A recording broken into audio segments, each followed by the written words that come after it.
Does the Torah only apply in the land? There are some passages in the law that state that it is being learned so that it will be followed in the land of Canaan. Let's look at some examples of this. Deuteronomy 4:5. See, I taught you enactments and judgments, as which Yahuwah, my Elohim, commanded me to do so in midst of the land. Deuteronomy 4:14. And Yahuwah commanded me in that time to teach you enactments and judgments for you to do them in land. Leviticus 18:26 and 28. And you shall guard my enactments and my judgments, and you shall not do from all of these abhorrences, and the land shall not cause to vomit you. In these passages, we can see that the law is being taught and the law is being learned so that it will be followed in the land. And the law is being followed in the land so that the people are not vomited out of the land. But does this mean the law only applies in the land of Canaan? Or do we have evidence to suggest otherwise? We do have evidence of the enforcement of the law outside of the land, and we also have evidence of the enforcement of the law and the relevance of the law during captivity and while we are in exile. Let's look at some examples. Exodus 16:28, in reference to the Sabbath, the Shabbat. And Yahuwah said to Moses, until when will you refuse to guard my commandments and my directions?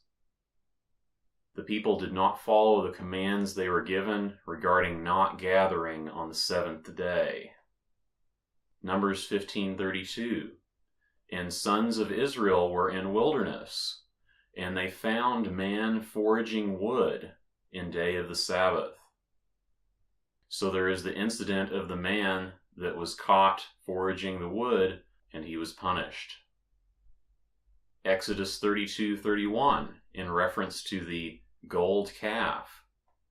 And Moses returned to Yahuwah, and he said, Oh, now this people did wrong, great wrong, and they did to them Elohim of gold. Numbers 16:38 and 40, in reference to the priesthood.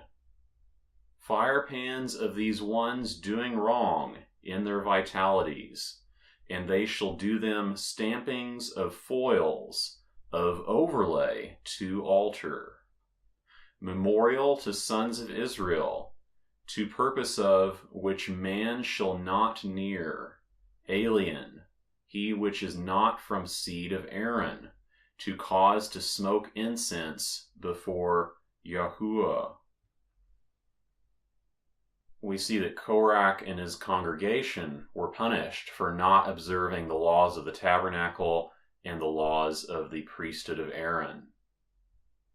There are a number of examples of the law being enforced during the narrative of the Exodus in the wilderness.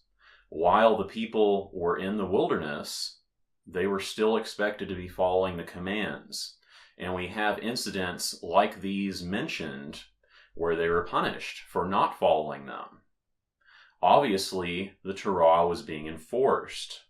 And there are even commands in the Torah specific to the time of living in tents and living in the tent community when they are living outside of the land. So the law is obviously enforced outside of the land.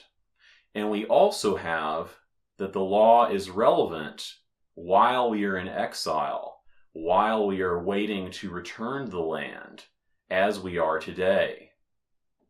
Deuteronomy 30:3 and 10 says, And he shall gather you from all the peoples, that you shall listen in voice of Yahuwah, your Elohim, to guard his commandments and his enactments, the being written in book of this Torah, that you shall return to Yahuwah, your Elohim, in all your heart, in all your vitality.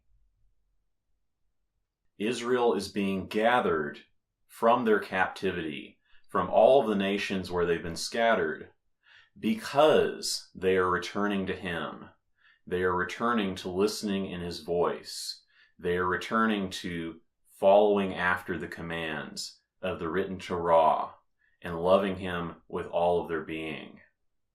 The law still applies. The law applies in the land, and it applies outside of the land as well. And it is relevant to this day. It is the cause that will initiate the return of Israel to the land of Canaan. Thanks for watching.